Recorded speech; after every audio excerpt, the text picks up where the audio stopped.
Salut, je m'appelle Fanny Ruet et vous écoutez Les gens qui doutent. Qu'est-ce que tu veux ? À 30 ans, la question, elle est beaucoup trop globale et la vérité, c'est qu'on n'en sait rien. Donc, descends d'un step, en fait. Réduis la question. Qu'est-ce que tu veux aujourd'hui déjà ? Qu'est-ce que tu veux bouffer ? Qu'est-ce que tu veux la semaine prochaine ? Parce que la vie, elle est de toute façon tellement longue, tellement belle, mais tellement dure à la fois, que franchement, je crois que le but, c'est déjà passer une bonne semaine. Être immune, c'est vivre à l'abri des chocs, des ennuis, des souffrances. C'est être hors de portée des flèches, avoir assez de bien pour vivre sans rechercher flatterie ni réussite, ne pas être obligé d'accepter les invitations et ne pas se soucier des éloges que reçoivent les autres. Être forte, satisfaite, sentir que personne ne pense à moi et que je peux me reposer. L'immunité est un état paisible et exalté, désirable, que je pourrais atteindre bien plus souvent que je ne le fais. N'être rien. N'est-ce pas l'état le plus satisfaisant du monde ?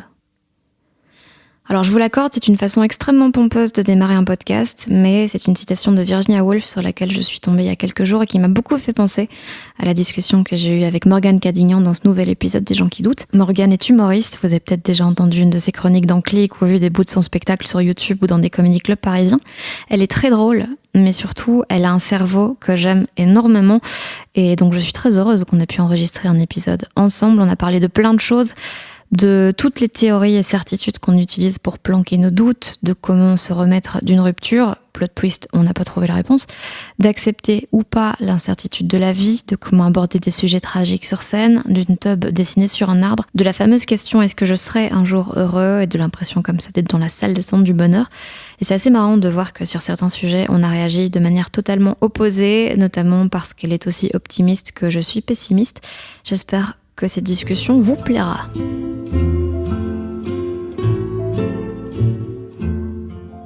Ok, je pense qu'au niveau du son, on est bon. L'impression d'être chez le psy. Pardon ? Ah, écoute. Quelles sont tes blessures d'enfance ? Je commence par ordre alphabétique, tu veux dire ? Non, par ordre croissant, de ce qui t'a le plus traumatisé. C'est une vraie question ? C'est non. Parti. Par contre, je pense que je vais faire un bingo, les gens qui doutent, à chaque fois que les gens répondent au premier degré à une question qui est au second degré. Ça te saoule les interviews ? Pas du tout. T'es égocentrique ? Un peu. Pas. J'ai pas de plaisir à m'écouter, mais les interviews ont ça de bon de ça t'oblige à réfléchir à des réponses sur des questions que tu te posais pas tout seul. Tu vois, je sens que tu peux me coincer potentiellement. Je sais pas si ça a démarré, c'est terrible. Tu verras bien. Ok. Mais t'es pas du genre à déjà te poser trop de questions ? Ah bah si. Si. Non, merci Morgane Cadignan. Non mais si, bah je me pose beaucoup de questions. Je sais pas si c'est être cérébral ou pas, mais oui, je me pose beaucoup de questions, mais en général sur la vie, pas forcément des questions sur moi ou sur ce que les gens pensent de moi ou de mon travail. Donc je sais pas du coup si c'est de l'égocentrisme. Ça t'angoisse à quel point ce que les gens pensent de toi, de ton travail ? C'est deux questions différentes. De moins en moins. Ce que les gens pensent de moi, ça m'angoisse de moins en moins. J'arrive vraiment à m'en foutre de plus en plus, à prendre vraiment du recul. J'écoutais justement l'épisode que t'as fait avec Flaubert, où il disait que parfois quand il rentrait de soirée, sur le chemin du retour, c'était horrible parce qu'il se disait mais c'est pas possible, j'ai dû ça et j'ai eu ce rire là et pourquoi là j'ai dansé comme un con. Et ça m'a parlé tellement fort parce que c'est vraiment un truc que j'ai eu longtemps, de me coucher les yeux ouverts en me disant mais meuf, t'as vraiment dit ça, pourquoi t'es passé, etc. Et en fait, en grandissant, tu te rends compte que tout le monde est tellement pas fucked up, mais les gens ont tellement de trucs à porter pour eux-mêmes qu'ils ont pas le temps en fait de penser à quel point t'as été chelou, parce que eux-mêmes sont déjà en train de penser à quel point eux ont été chelous. Et cette pensée me rassure tous les jours de me dire mais meuf, tout le monde a tellement son fardeau à porter qu'on s'en fout de toi. Les gens sont pas en train de se dire ah Morgane, regarde comment elle est habillée ou ce qu'elle a dit ou... Donc ça, c'est sur ce que les gens pensent de moi en tant que personne. Et il y a pas un côté angoissant à ça aussi ? Au fait qu'au final, ça compte pas tellement ce que tu fais. Ça compte pas ce que tu fais, Morgane. Alors, ça aurait un côté angoissant dans le boulot, Mais dans la vie, non, moi, ça me rassure. En fait, j'ai vraiment besoin de savoir qu'on peut m'oublier et que je peux passer inaperçu. C'est pour ça que parfois, quand je pars en vacances, je me casse un mois parce que t'as vraiment un besoin de disparaître de la surface de la Terre et que les gens t'oublient. Et c'est quelque chose qui me rassure de me dire que j'existe pas dans la tête des gens à un moment. Et à quel point ça t'angoisse l'image que les gens ont de ton travail maintenant ? Alors, c'est plus une angoisse. Ça m'angoisse beaucoup plus que les gens pensent de mon travail que ce que les gens pensent de ma personne. Après, c'est très lié dans les métiers qu'on fait. Enfin, dans le stand-up, dans ton outil, c'est ton corps. C'est pas t'as fait une présentation PowerPoint à chier et t'as chié ton PowerPoint et tu t'affiches en réunion. Là, c'est ta voix, c'est ton corps, c'est ta façon de tenir le métro, c'est le... Alors, il y a une grosse mise en scène dans son spectacle. À un moment, il y a de la pyromanie, etc. Enfin, voilà. Non, ta manière de tenir le micro, c'est toi. Donc, au final, ton travail est tellement lié avec ce que t'es et ce que tu racontes, c'est quand même assez personnel. Mais oui, mais du coup, ce qui t'angoisse, c'est ce que les gens pensent de toi vis-à-vis de ton travail. Le truc intrinsèque, c'est si vous n'aimez pas ce que je fais, vous m'aimez pas moi. J'arrive encore, et je dis pas que ça changera pas très vite, dans pas longtemps, mais j'arrive encore à mettre une petite distance avec ça. À me dire que, ok, les gens ont pas aimé mon spectacle, mais je suis tellement d'autres choses que le stand-up. Je suis pas une puriste, en fait.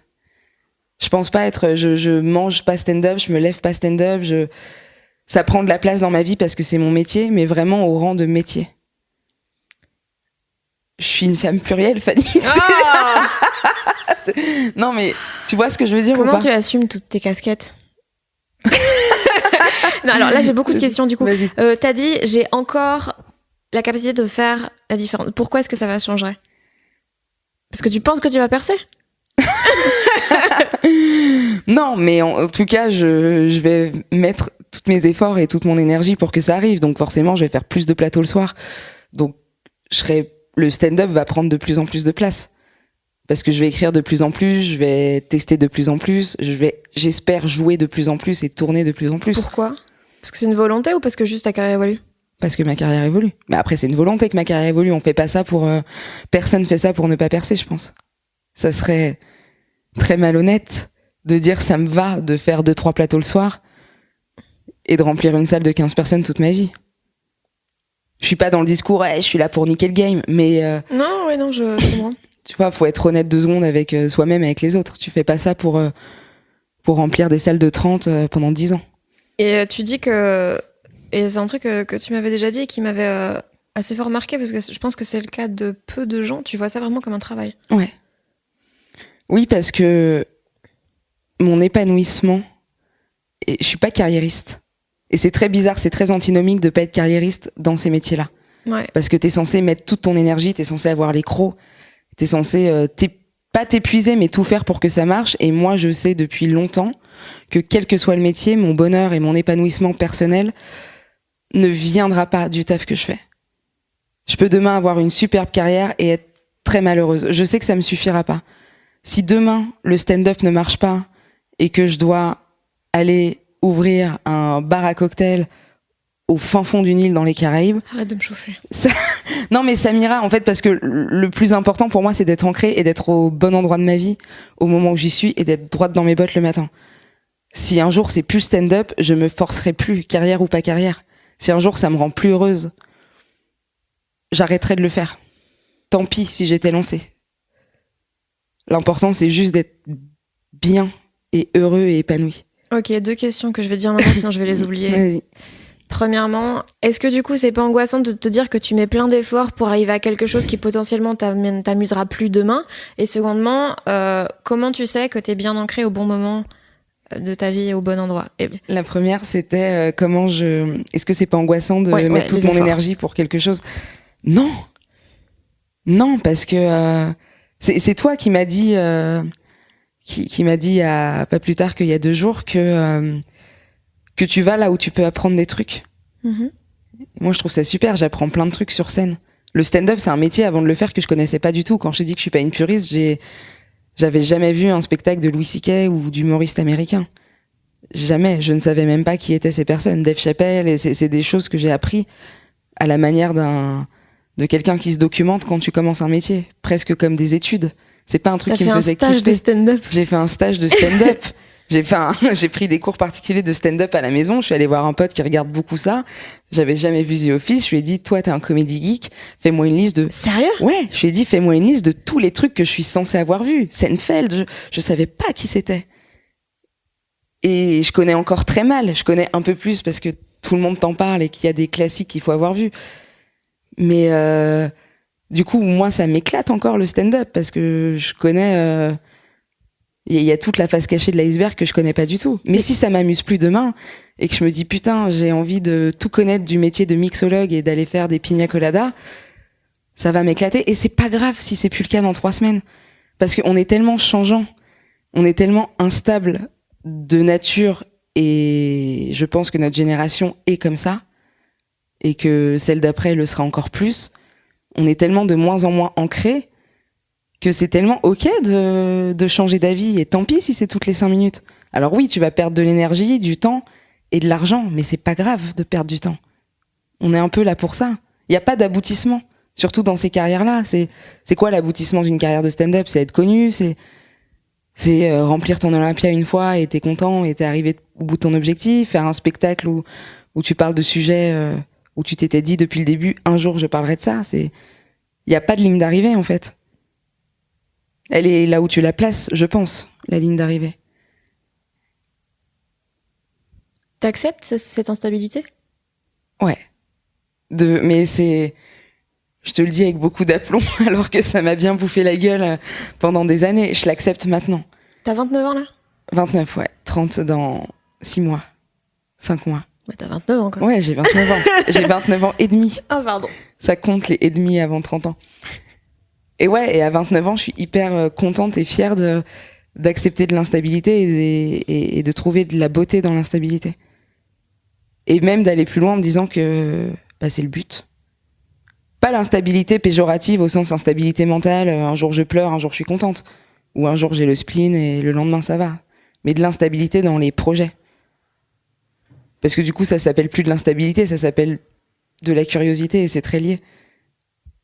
Et quand tu pousses la curiosité au bout du bout et que tu transformes ta curiosité en projet, ça veut dire que tu vas faire plein de trucs différents.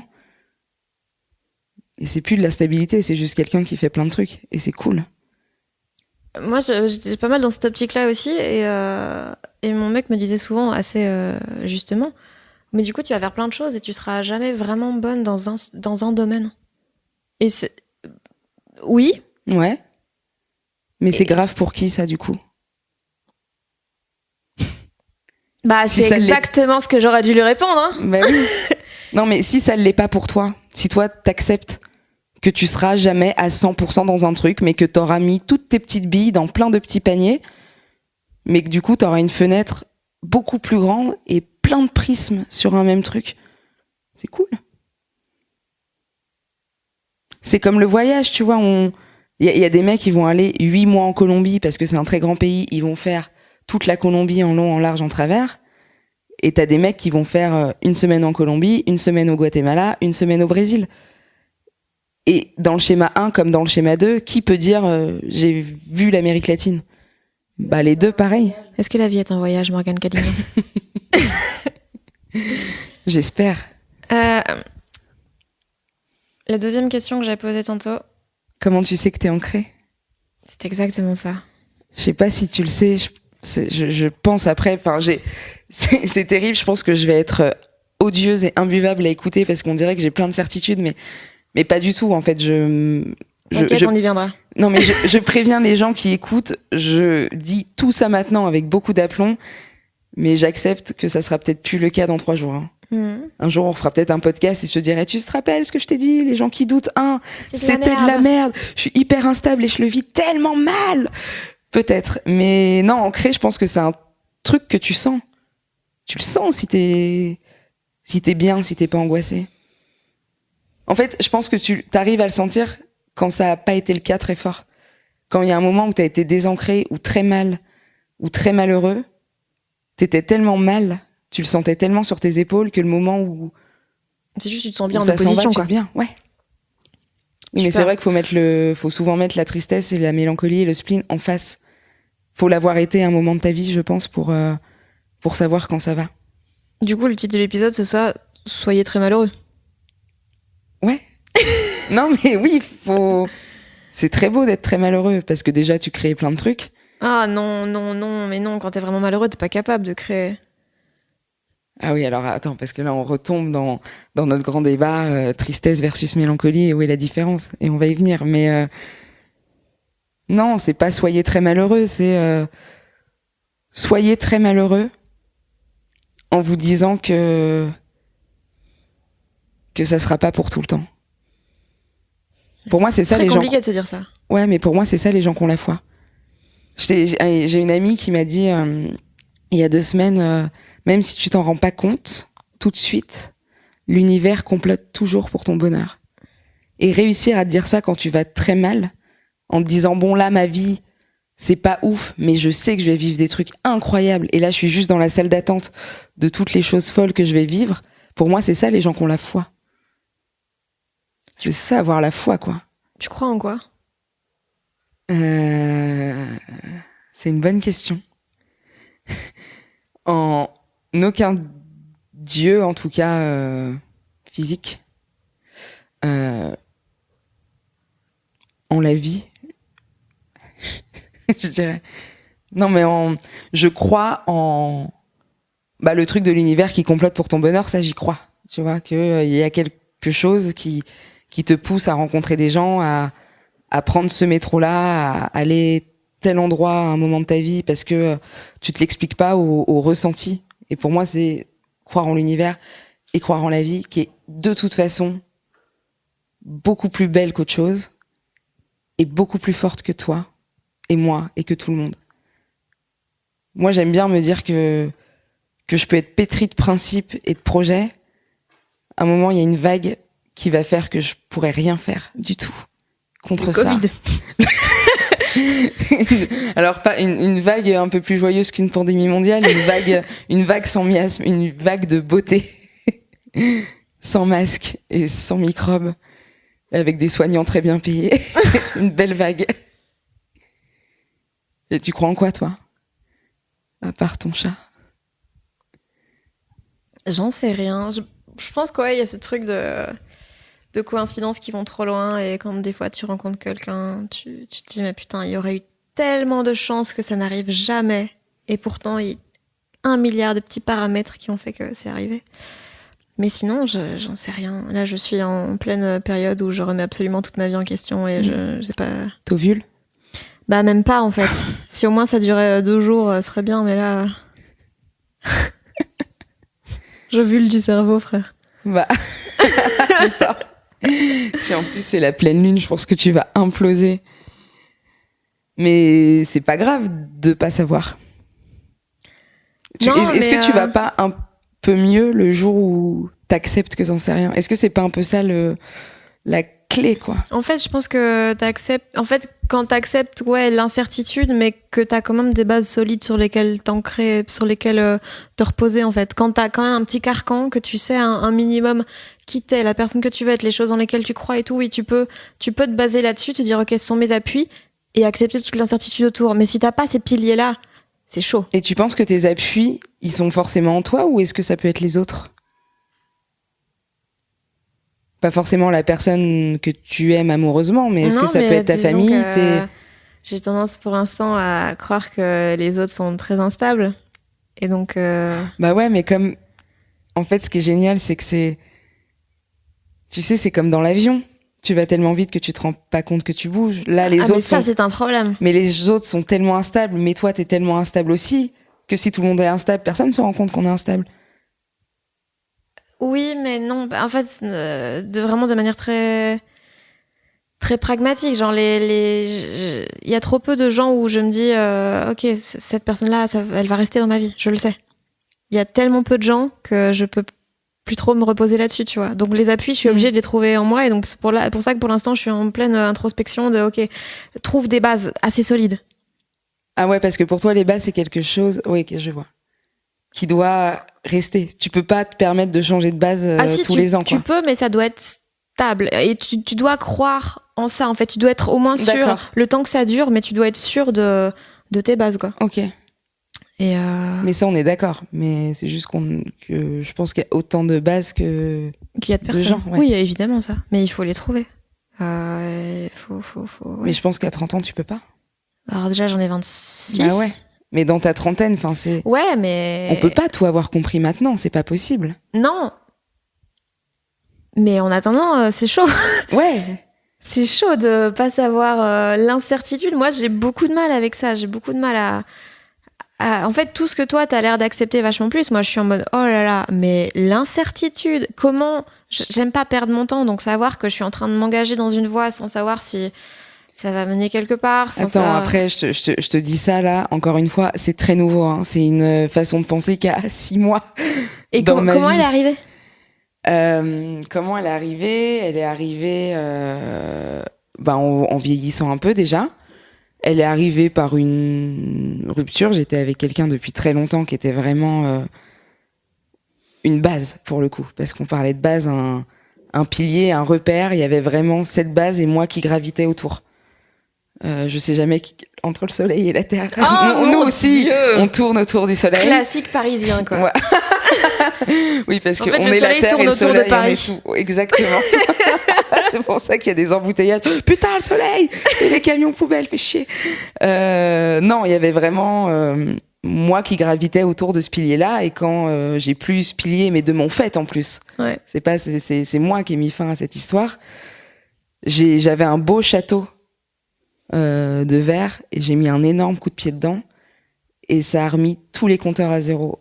Parce que quand tu te mets avec quelqu'un à 21 ans et que tu le quittes à 28, Tu grandis. T'as créé ta tu personnalité grandis avec. et tu te dis faut tout réapprendre.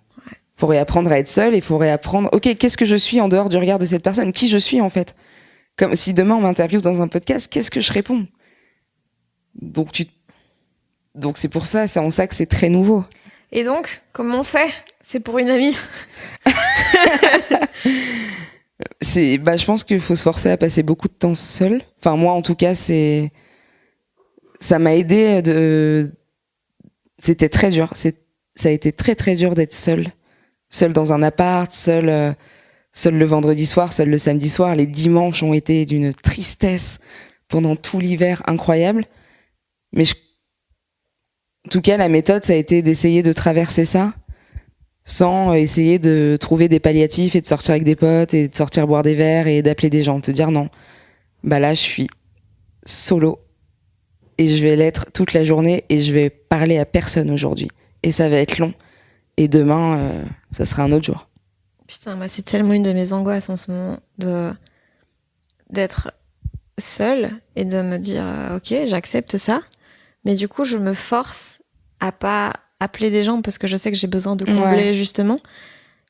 Sauf que du coup, je pense que c'est aller trop loin. Et il y a un peu un truc d'enfermement vraiment de tu dois aller bien seul. Ouais, et peut-être que tu dois aussi accepter que tu n'y arrives pas là. Ouais, mais... Je crois que quand t'es malheureux, là, peut-être, hein, j'en sais rien, mais peut-être que quand t'es malheureux, la vraie force, c'est d'accepter que tu l'es et qu'un jour tu le seras plus. C'est pas de renverser la vapeur pour être heureux. J'aime pas du tout les gens qui disent oui, c'est plus facile d'être malheureux que d'être heureux, parce que heureux, ça demande des efforts. Non. Accepter ton malheur, c'est hyper dur. Et voyager et cheminer à travers ton spleen comme tu chemines à travers un deuil, c'est hyper dur parce que tu sais quand ça a commencé, mais c'est comme les brunchs, quoi. Tu sais quand ça a commencé, mais... ou les buffets, tu sais pas quand ça va s'arrêter, quoi. Mais il faut juste avoir la foi en te disant que quoi que tu fasses, un jour ça va s'arrêter. Faut juste accepter essayer d'accepter qu'on sait pas quand. Mais même si t'acceptes ça, en attendant, qu'est-ce que tu fais en attendant la fin, en fait ? Est-ce que tu te complètes la fin, la mort, tu veux dire ? Mais alors déjà oui, Inch'Allah.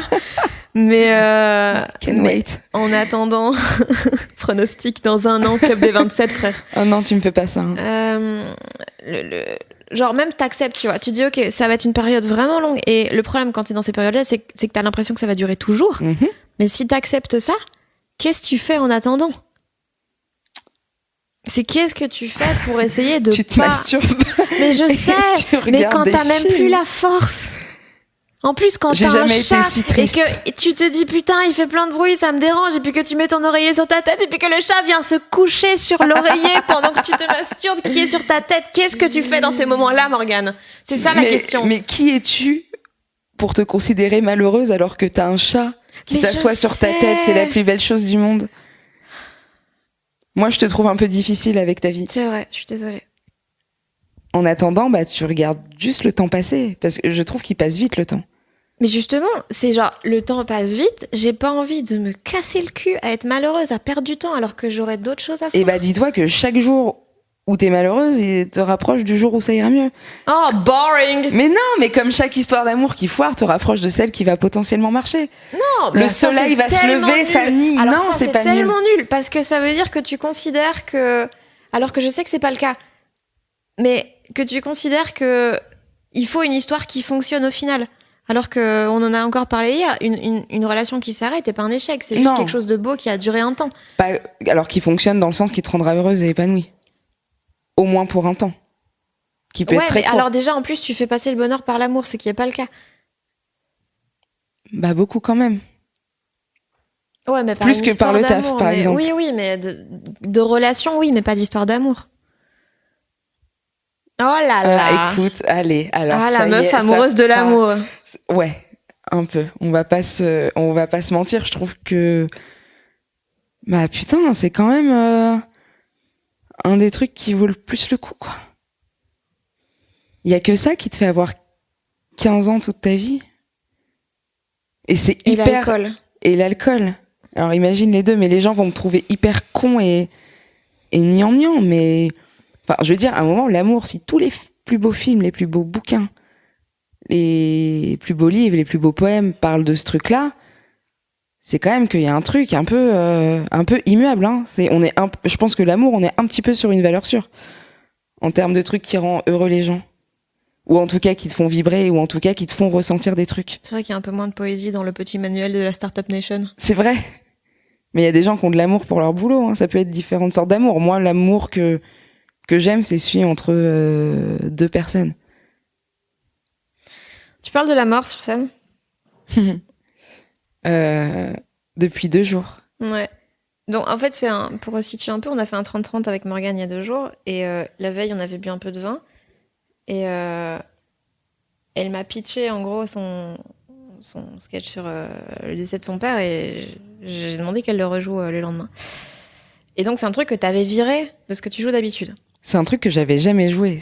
Ah oui ? Ouais, non, c'est un truc que j'ai jamais joué parce que je me suis dit un jour je vais parler de ça sur scène, mais j'avais pas trouvé la bonne forme et Eh cherche encore, hein. Et cherche encore.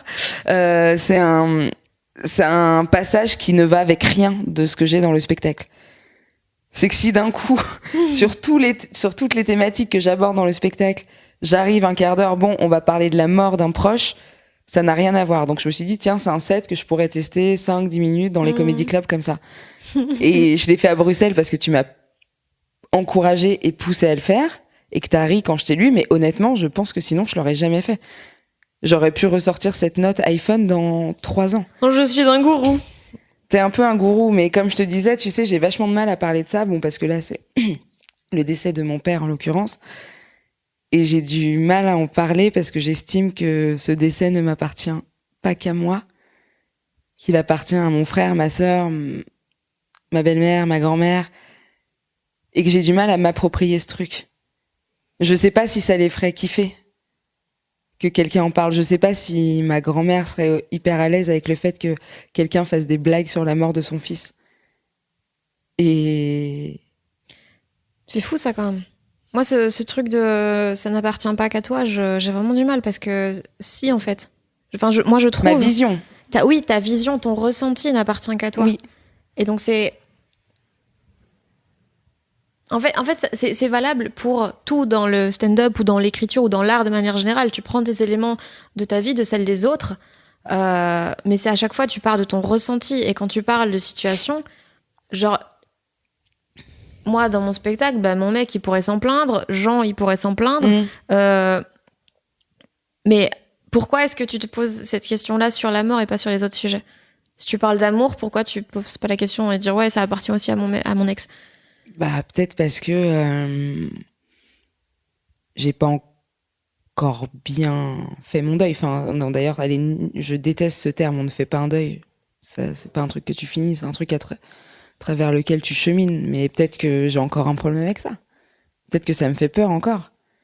Peut-être que j'arrive pas à me l'approprier parce que c'est tellement huge et tellement beaucoup trop triste et injuste et inhumain de vivre ce genre de choses. Et encore, moi, c'était dans le bon ordre. Je n'ai ni perdu un enfant, ni voilà. Donc, ça va, tu vois, il y a vraiment pire. Hein. Mais peut-être que c'est trop. Peut-être que c'est trop et que j'arrive pas à en parler parce que, putain, comment parler d'un truc aussi Parce que je veux pas parler de la mort sur scène de manière super plombante. Je veux pas arriver et dire bonsoir, voilà, j'ai perdu mon père et tu vois, et faire un truc hyper plombant. Je veux que ce qui ressorte de ce set sur la mort, ça soit justement une furieuse envie de vivre et une très grande confiance en la vie. Je veux qu'il en ressorte de l'espoir de ce truc-là. Et j'ai pas encore trouvé le moyen de parler de la mort et d'arriver à bien ficeler mon truc pour faire une conclusion. Mais malgré tout ça, la vie, c'est ouf. Je suis encore un petit peu plombée, je pense, à 15%. Tu vois, Kian le fait très bien sur... Avec l'enterrement de son père. Il arrive très bien à revenir à la fin dans l'écriture. Il y a un message d'espoir qui est même un peu absurde parce qu'il n'était pas sur la bonne tombe. Tu spoil. Ça va. Il est gratuit. C'est dans Pulsion. Buzzer. C'est dans Pulsion. Oui, mais les gens il est qui l'ont pas gratuitement vu. sur YouTube. S'il y a des gens qui l'ont pas vu, c'est pas normal encore. Mais du coup, ouais, je voudrais vraiment parler de ça et qu'il y ait un beau message derrière et qu'on se dise pas tiens cette meuf, la scène est une thérapie parce qu'elle fait le deuil de son père. Et... Non, je veux que les gens se disent ok. On sort de ce spectacle, viens, on va boire des coups. Moi, je veux que les gens sortent de mon spectacle en se disant, on n'irait pas faire la teuf, viens, on va danser dans la rue, on va boire des coups, parce que la vie. J'ai pas envie que les gens sortent de là en introspection, s'assoient en culotte dans leur cuisine, en mouvement de balancier. Là, ça, c'est juste un jour normal de la semaine. Ok, moi, j'ai beaucoup changé d'avis là-dessus. Mais justement, en parlant avec Kian l'année dernière, et là j'étais très dans une optique avec Thomas Wiesel aussi, j'étais très dans une optique si mon spectacle est pas drôle, c'est pas grave. J'ai décidé que c'était ça. Ouais. Et oui, il y aura un côté ouvertement thérapie et tout, parce que justement ce que je cherchais c'était l'introspection. Et je pense que j'ai pas mal changé d'avis à ce sujet depuis ce moment-là, dans le sens où maintenant je suis en mode ok, c'est un spectacle d'humour. Ouais. On va quand même faire marrer les gens. Hein. Et donc j'ai viré, j'avais un bon quart d'heure sur la mort aussi. Un super sketch sur les enterrements d'enfants, oulala, aux petits oignons. Et c'est bizarre. Je comprends pas que ça plaise pas aux gens les enterrements d'enfants. C'est toujours une bonne manière de commencer un samedi, mais écoute, chacun. Il y a des gens qui préfèrent jouer au tennis. Qu'est-ce que tu veux que je te dise? Les bourges, hein. les bobos. Et maintenant, j'ai un peu ce truc de faire la part des choses dans l'art et dans... Ok, là, c'est un spectacle d'humour. Si je veux parler d'un truc plombant, je le ferai différemment tant que je suis pas capable de le faire de manière drôle dans un spectacle d'humour. Ouais.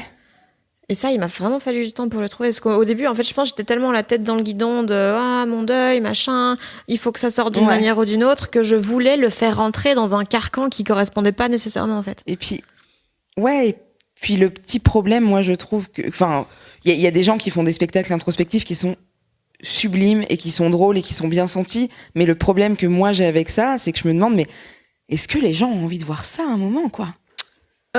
Si t'arrives pas à le rendre drôle... ça dépend, en fait. Le but, c'est quand même de faire rire les gens et qu'ils passent un bon moment. Oui et non. En fait, tu vois, là, on peut pas être égoïste au point de faire ton introspection et de permettre que ça soit pas drôle. Hein. Faut mais là, je suis genre quand tu vois je les cite dans tous les épisodes, mais toute la clique Anna Gatsby, Daniel Sloss et tout. Oui, c'est très drôle, mais c'est aussi très introspectif et tout. Et je trouve que c'est ok, tu vois. C'est juste il y a un peu un truc de ce que tu vends aux gens. Oui, c'est beaucoup plus drôle que ce que j'ai réussi à faire il y a 2 jours. Tu vois, si un jour j'arrive à en parler comme Daniel Sloss ou Anna Gatsby, yes, j'ai gagné le jeu. Hein. Mais pour l'instant, c'est pas encore le cas. Donc, j'ai pas encore trouvé la bonne forme. En fait, je voudrais que ce qui ressorte je voudrais parler de la mort et en faire ressortir un truc de mais c'est pas grave. Alors si, hein. Un peu. Bah, ça dépend pour qui. Il y a des gens, enfin, est-ce que c'est plus grave pour ceux qui partent ou pour ceux qui restent? Ah ouais, non, mais c'est la grande question de l'œuf ou la poule c'est l'œuf ou la poule du deuil. Qu'est-ce qui meurt avant? Non, qui est l'œuf ou mon père? La réponse, les deux. Les deux ont une date de péremption beaucoup trop rapide.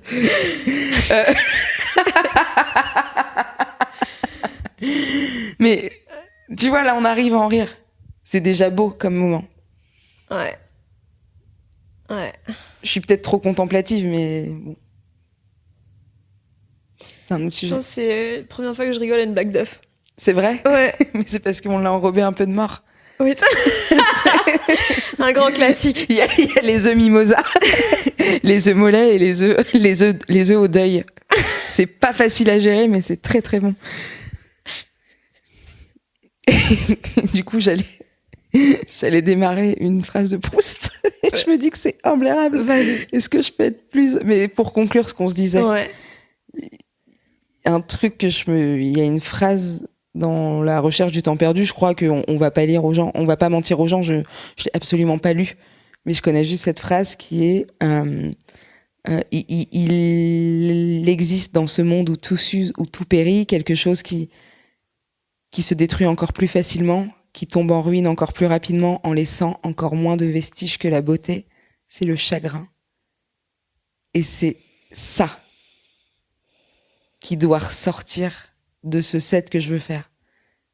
C'est très malheureux, c'est très dur, mais c'est pas ça qui reste. Je pense foncièrement que quand tu meurs, c'est pas les moments où t'as été le plus mal qui restent. C'est les moments de joie. Je pense que c'est la beauté qui reste à la fin, quand t'as fini de gratter. Ou fini de vivre. Ou fini tes œufs. C'est le beau qui reste. Et de la même manière, sur mon spectacle, je fais pas un spectacle de danse sublime ou en alexandrin, donc c'est pas forcément du beau qui reste à la fin, mais je voudrais que ça soit de la joie qui reste. À la fin du spectacle et à la fin de ma vie d'ailleurs, hein, je détesterais que les gens disent de moi quand je suis morte quel être sinistre elle a été. Arrête de me voler mes épitaphes. Qu'est-ce qui te fait rire, ça? Toi, déjà. Ah, allez, oh là là. Écoute, c'est très impudique cette manière de se draguer en podcast. Qu'est-ce qui me fait rire? Il y a des trucs très cons qui me font rire. Genre, par exemple, un jour, il y a pas longtemps, je me promenais, il y a 2-3 semaines avec des potes au bois de Vincennes, et il y avait vraiment un tronc d'arbre, et je l'ai mis en story, il y avait un tronc d'arbre avec une bite taguée. Et j'ai pris un fou rire parce que ça m'a donné de l'espoir de me dire, putain, c'est comme, non mais tu vois, c'est comme un paix ou quelqu'un qui tombe. C'est foutrement toujours drôle, et me dire que dans ce monde qui est dur, le Covid, les violences policières, l'instabilité, la pauvreté, la famine, il y a quand même un mec qui a vu un tronc d'arbre, qui avait une bombe de peinture et qui s'est dit, est-ce que je taguerais pas une bonne vieille tub des familles? Et je trouve cette idée rassurante de se dire qu'il y a quelqu'un qui s'est dit, et pourquoi pas? Et ça m'a fait beaucoup rire. Après, il y a des humoristes qui me font beaucoup rire. Il y a des... Tu préfères les tubs ou les humoristes? Pas les tubs humoristes, déjà. Mais non, je crois que je préfère... Coucou maman, je crois que je préfère les tubs. Hein. Voilà, on a fait une croix sur le bingo, répondre au premier degré, aux questions qui ne sont pas. Après, à nous de bien nous entourer, mais on arrive dans des âges où ta bande de potes, ou les gens en tout cas qui constituent ton cercle très proche est un peu défini.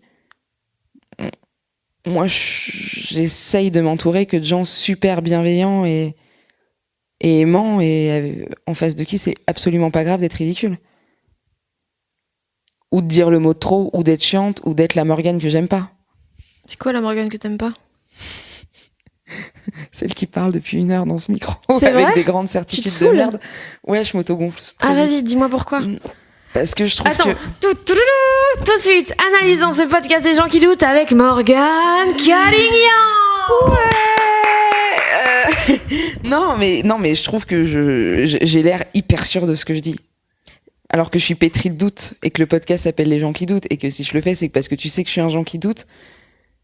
Mais là, pour essayer de bien organiser ma pensée et de faire des phrases un peu construites, on dirait que je suis pétrie de vieux principes, de certitudes et de compréhension sur la vie, alors que je déteste les gens qui ont fait 1 an de thérapie et qui ont l'impression d'avoir la super vista sur la vie et le mental, et les autres, pas du tout. C'est pour ça que je rappelle vachement souvent que je vais potentiellement changer d'avis là-dessus dans 6 mois et qu'on fera un 2e épisode. C'est quoi ton questionnement le plus tenace pour l'instant ? De manière générale ? Ouais. Pas dans la vie, pas dans le stand-up ? Non. Mon questionnement le plus tenace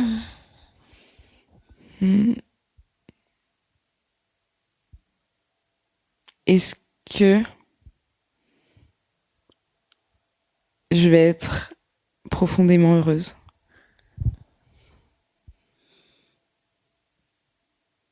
C'est la question que je me le pose le plus en ce moment. Et à 85%, je suis quand même optimiste, donc je me dis que oui.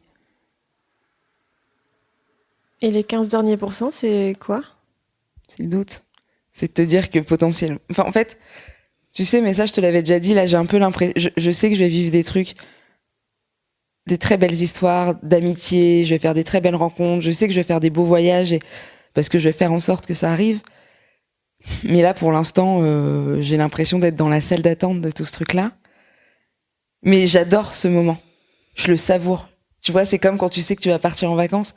La semaine d'avant, t'es sur les dents, t'es là, ouais, l'avion, dans 6 dodos. Là, je suis à 1000 dodos d'adorer ma vie.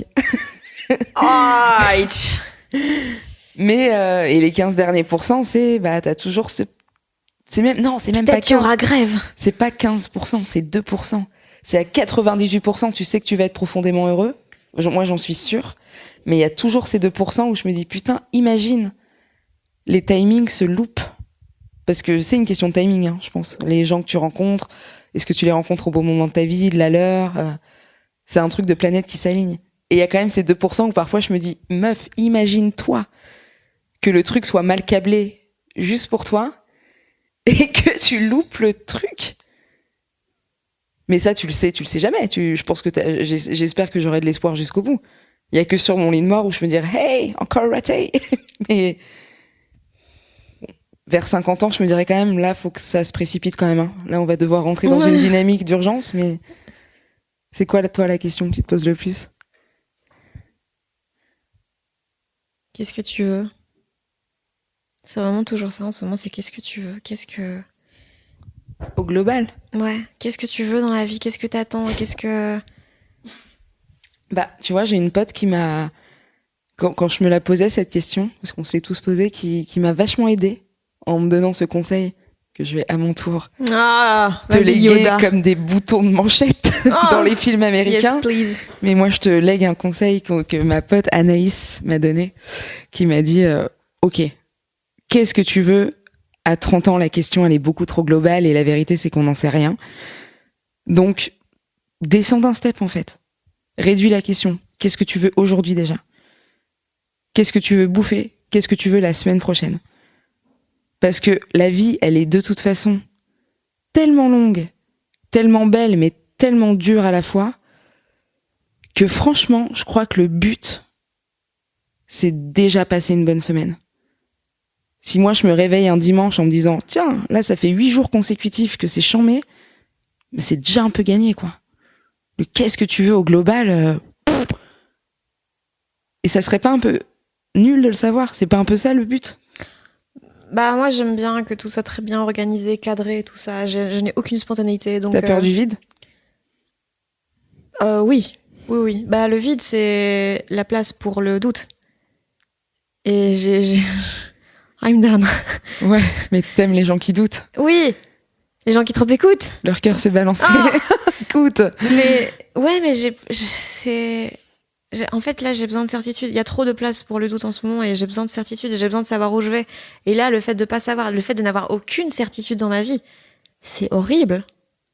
Et donc, c'est ça, en fait. Mais c'est pour ça que la question... Mais oui, maintenant, j'essaye de réduire. Mais c'est marrant comme on est à l'opposé. Oui. Toi, c'est ce qui te rend profondément malheureuse et moi, c'est ce qui m'a fait un petit peu vibrer de me dire que putain, il y avait cette phrase de bon, ça ramène un peu au cul et aux histoires d'amour, mais que j'adore dans Sex and the City, qui Sex and the City. J'ai eu un accent très bizarre, très parisien. Sex and the City, hein, que j'adore. À un moment, elle prend une trousse de maquillage dans son sac et une culotte propre parce qu'elle te dit, dans une ville comme New York, tu sais jamais comment la soirée va se terminer. Dans ton lit à 22h avec Timothée, c'est comme ça qu'elle va se terminer. Très très potentiellement, mais c'est un truc que j'aime bien me dire de ouais, il y a pas de certitude, on sait pas ce qui va se passer. Imagine. Et à la fois, si tu veux voir ce truc-là d'un point de vue pessimiste, tu peux, parce que ce qui va se passer, c'est peut-être te prendre un tramway. Comme ça, la faire une belle rencontre. Du coup. Alors, elle est morte, mais elle avait une culotte propre. La meuf, tu te prends un tramway, t'as intérêt à avoir un fond de teint bien couvrant, quoi. On est sur un SPF 50 de chez MAC. Coucou les amis, voilà, ça part en podcast beauté en cas de si vous prenez un tramway. Sponsorise ce podcast. Est-ce que j'ouvrirais pas une chaîne YouTube de maquillage en cas de vous avez si tu t'es pris un tram 50% avec le code tramway. On fera des jeux de mots de cosmétiques sur est-ce que le slogan de la marque ça peut être un peu un maquillage nommé désir. J'ai pas la ref. J'ai pas la ref. Parce que je l'ai tellement mal amené. Un tramway nommé désir. Ah, ok, d'accord. La pièce. Ouais, non, j'ai pas lu. Avec un mec en Marcel qui s'embrouille avec une meuf. Tu confonds avec camping. Oui, si. T'imagines, ça serait drôle, quelqu'un qui croit avoir beaucoup de culture et qu'en a pas du tout. C'est snob, cette phrase. Non, mais si. non, ça serait tellement drôle, quelqu'un qui croit te faire le pitch de Madame de Bovary et qui en fait te raconte camping. Tu vois, ça me fait rire.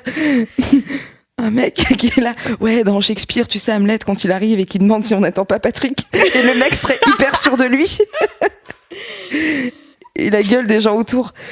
Moi, j'adore le jeu avec une pote, on fait beaucoup ce jeu-là, des fausses anecdotes historiques. Et de faire le guide dans la rue en disant des trucs complètement faux et invérifiés et absurdes. Mais j'adore l'aplomb des gens qui se trompent avec tellement de certitude. C'est des gens chez qui j'adore remettre une pièce. Ah ouais, mais vas-y, explique, du coup, il a fait quoi, ce mec ? Serge Mito, du coup, t'as aimé ? Idole. C'est mon animal totem, Serge Le Mito. Non, mais c'est et en plus, j'ai adoré regarder les bêtisiers de Serge Le Mito parce que Jonathan Cohen est brillant d'impro parce qu'il part tellement en couille. Oui, j'ai adoré. Pourquoi ton spectacle, il a plus de titre alors qu'il en avait un ? En premier lieu, il s'est appelé Confession nocturne. Parce que Diam c'est Vita mais oui, non, bah, oui, parce que Diam c'est Vita, et j'ai même pas fait exprès qu'il y ait un petit côté divan de psychanalyste. Confession nocturne, la nuit, et il y a plein de gens qui m'ont dit, mais on croyait qu'on allait voir un truc hyper introspectif. Un peu à la Edouard Baird. Exactement, alors qu'il y a un moment où c'était juste moi qui chantais les paroles de Confession nocturne comme si c'était Jésus qui les chantait. Parce que je faisais un parallèle Vita. Un peu comme quelqu'un qui pense qu'il a de la culture et... Exactement. Exactement. Et ça commençait par Moïse, assieds-toi, faut que je te parle. Enfin bon, bref. Et c'était surtout comme je pensais pas que ce spectacle vivrait autant. J'ai commencé à la petite loge dans une salle de 25 personnes et j'avais pas la prétention à l'époque de jouer dans une salle plus grande. Donc je me suis dit, je vais mettre un titre qui est un beau clin d'œil à nos soirées entre potes. Okay. Et aux années 2000. Et quand c'est devenu un peu plus sérieux et qu'il a fallu écrire des communiqués de presse et le mettre et voir ce titre sur des affiches et sur des billetteries, là, ça a vraiment commencé à me faire chier, qui s'appelle Confession nocturne. C'était un peu le mettre dans un carcan. Ça lui rendait pas honneur, en tout cas, je pense. Et du coup, là, pourquoi t'as pas choisi un autre titre ? Parce que j'en ai pas trouvé. C'est de la paresse, en fait. C'est de la paresse, et puis il y a une petite mode en ce moment dans le stand-up de faire sauter le titre. Parce que c'est très dur de pas être ringard. Ouais. Quand t'as un titre, moi je retombais souvent sur un jeu de mots et surtout pas un jeu de mots dans un titre. Morgane qui a dit gnangnan. Morgane qui a dit oui. Oh là là. Oh non. Oh là là. Voilà, donc pour éviter ça, justement, j'ai préféré couper l'herbe sous le pied de la vie. Ah, ça c'est mon genre. Voilà. Tell me more about it. Et je pense que Morgane Cadignan, ça raconte assez de trucs. Mais c'est Rosa Burstein qui a appelé son spectacle s'appelait Tenir debout. Alors, non, son tout premier spectacle s'appelait Ma première fois. Après, la V2 s'est appelée Tenir debout, que je trouvais très beau. Parce que ça raconte plein de trucs. Ça raconte comment on fait pour être heureux et tenir debout, le stand-up, machin. Et là, elle l'a juste appelée Rosa, quand elle va reprendre là au point virgule. Et bon, déjà, c'est un très beau prénom et je trouve ça chouette. Ton prénom dit... Ça résume en fait tout ce que t'es, tout ce que tu penses, tout ce que t'as envie de dire.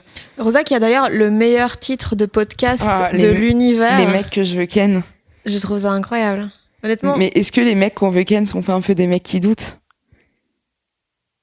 Ils doutent surtout qu'ils veulent te ken. Merci. Non mais j'ai un peu envie envie d'un crossover. Un crossover avec Rosa? Ouais. Je la connais pas du tout. Enfin, je l'ai vue une fois, mais...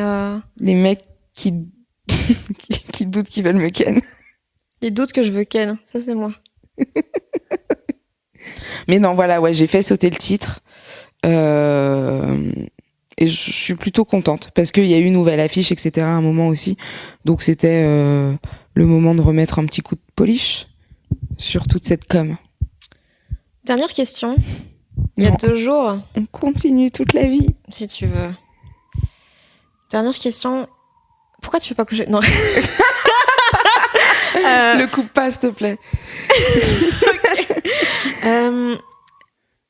Il te faut quoi pour être heureuse cette semaine? On est lundi. Écoute, déjà il fait beau. Et ça, c'est mon bonheur et ma joie de vivre suit assez le rythme des saisons. Même si c'est très banal d'avoir le cœur qui suit le rythme des saisons. C'est même un peu... Déjà d'avoir un cœur. Un peu affligeant. Quelle idée. C'est tellement 2019 d'avoir un cœur. Non, bah là, tu vois, il y a du soleil. Je sais que je vais voir des potes. Je pars en vacances la semaine prochaine. J'ai 2-3 apéros de prévus. Et honnêtement, pour l'instant, ça me suffit bien. En plus, je suis en train de finir un livre que j'ai trouvé profondément chiant. Donc là, je sais que quand je viens sur les imbéciles. Ouais, bah écoute, tout le monde, c'est dans la liste Le Monde des 100 bouquins à avoir lus. Je sais pas quel est le con qui a dressé cette liste, mais bon, je m'emmerde. Mais je sais que c'est un classique mais je suis peut-être passée à côté. Je pense que je suis trop con pour comprendre le sous-texte et la critique de la société américaine érigée. Ce qui sera le titre du podcast. Je suis trop con. Jusqu'où pas, je suis trop con pour comprendre. Mais en vrai, pour paraphraser un autre grand poète que j'aime, qui est Balou. Balou? Ah, yeah. Ah non, tu vas pas faire ça. Non, mais il m'en faut peu. Ah non, mais non, tu peux pas terminer. Meuf, je sais pas changer, mais moi, du soleil, du rosé, des potes, je sais que je vais rire, que je vais commencer un bouquin que je kiffe. Putain, puis on est en juillet, on est dans la meilleure saison de l'année. Je m'enjaille, t'as vu, là, je me suis redressée, je m'enjaille, mais putain, ça me rend déjà...